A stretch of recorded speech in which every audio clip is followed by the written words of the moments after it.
睡前聊历史，每天一个历史故事。今天我们聊的是王安石。如果要在中国历史上寻找一个最像穿越者的人，王安石一定高居榜首。他在11世纪提出的那些经济主张，在今人看来简直现代的不可思议。国家信贷、市场干预、宏观调控，甚至带有某种国家资本主义的色彩。然而，这位被列宁称为中国11世纪的改革家的人，在当时的宋朝却陷入了空前的孤立。这场变法究竟是王安石试图力挽狂澜的自救，还是加速大宋坠落的催化剂？我们首先要理解王安石面临的那个时代。北宋熙宁年间，帝国表面繁华，实则病入膏肓。冗官、冗兵、冗费这三冗像三座大山，压得大宋财政喘不过气。边境上，辽河西夏虎视眈眈，帝国需要庞大的军费；而在内部，官僚体系极度臃肿，行政效率低下。当时的宋神宗是个年仅20岁、热血沸腾的年轻人，他不想做一个守成之君，他想要的是开疆拓土，是恢复汉唐时代的荣光。而王安石就是他在那个时代能找到的最强力的合伙人。王安石的变法逻辑可以用4个字概括：理财为先。在传统的儒家治国理念里，理财往往被视为小人所为，正人君子谈的是道德，是节用爱人。但王安石认为，国家之所以穷，是因为没有开发出社会的财富。他提出民不加赋而国用饶，这在当时听起来像是个魔术，不增加百姓的负担，却能让国库充盈，钱从哪里来？王安石的答案是从利权回归国家中来。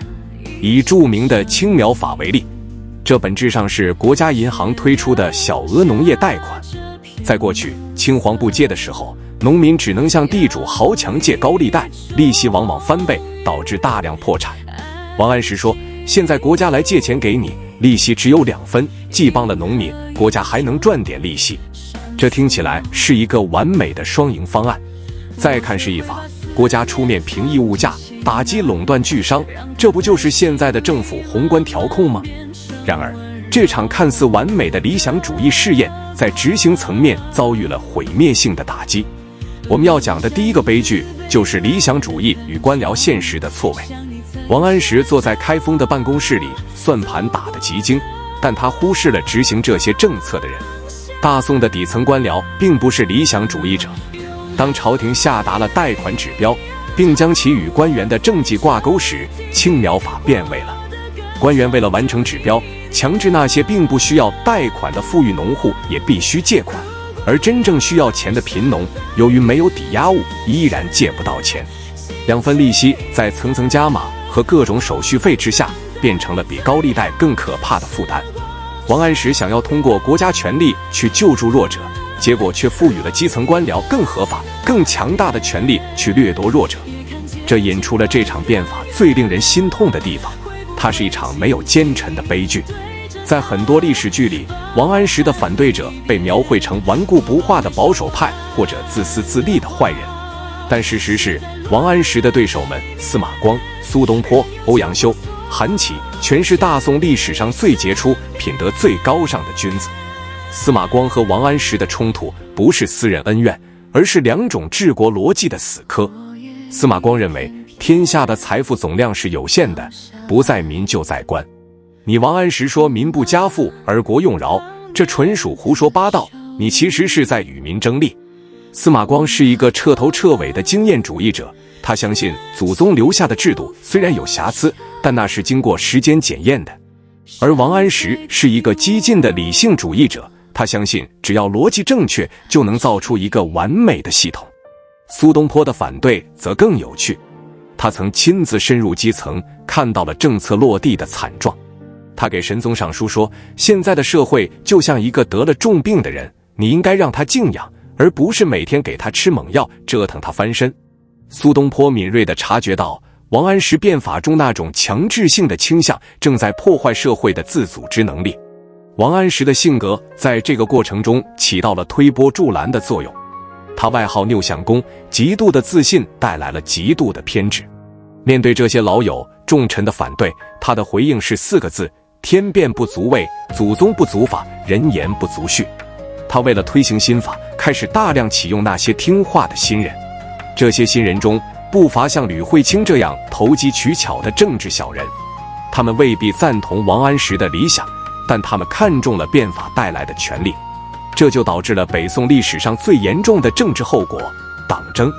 在王安石之前，宋朝的文官集团虽然有派系，但大多还能维持基本的体面和对事不对人的原则。但王安石变法之后，朝堂裂变成了新党与旧党，双方不再讨论政策本身的好坏，而是陷入了你死我活的权力斗争。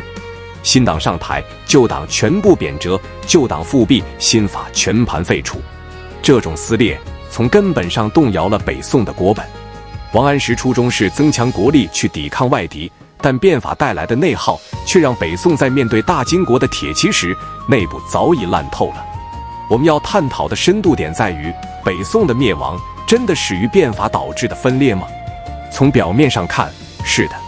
新旧党争持续了数十年，导致政局动荡，人才凋零。蔡京这样的权奸后来能上位，正是利用了新旧党争的缝隙。但从更深层来看，王安石变法触碰到了帝国的一个核心悖论：一个高度集权的官僚帝国是否具备进行自我现代化的能力。王安石的初衷是好的，他想要建立一个高效的、财政健康的现代化政府，但他所依赖的手段依然是传统的皇权和官僚体系。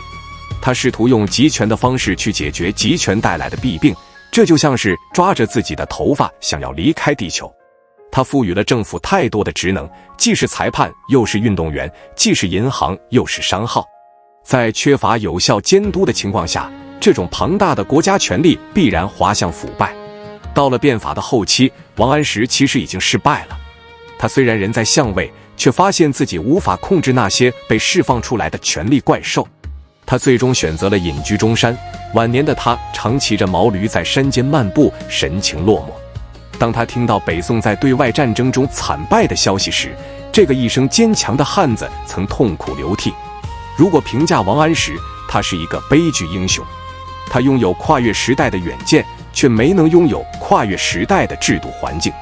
他想要拯救帝国，却在不经意间给帝国注入了一剂无法代谢的猛药。北宋的灭亡并不是因为王安石变法本身，而是因为在一个失去了共识、陷入派系死斗的官僚体系中，任何宏大的理想最终都会沦为分赃的工具。王安石留给后世的不应该是对他主张的简单复述，而是一个沉重的警示。当权力的边界扩张到无所不在时，理想主义往往是第一个祭品。在他去世多年后，金兵南下，汴京陷落，蔡京等人将责任全推到王安石头上，甚至将他的画像从孔庙中撤除。但这显然是不公的。王安石只是那个试图在泰坦尼克号撞上冰山前强行转动舵盘的人，他没能转动舵盘，反而让舵轮碎裂了。但即便他不转动，那座冰山也已经在不远的前方。这场变法是中国历史上关于理想与现实、权力与权力、传统与变革最深刻的一场预演。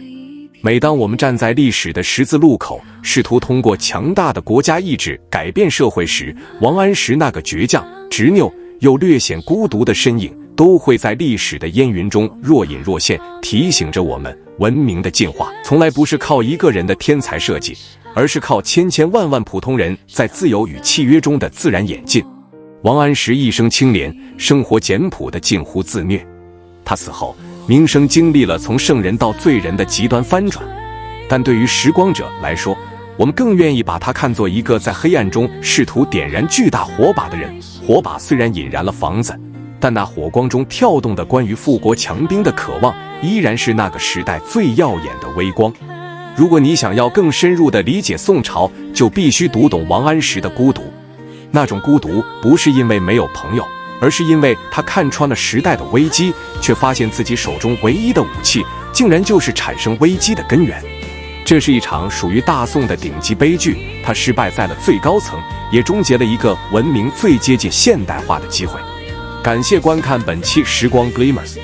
如果你也想拾起这段历史的碎片，请在评论区告诉我。我是每天一个历史故事，我们下期见。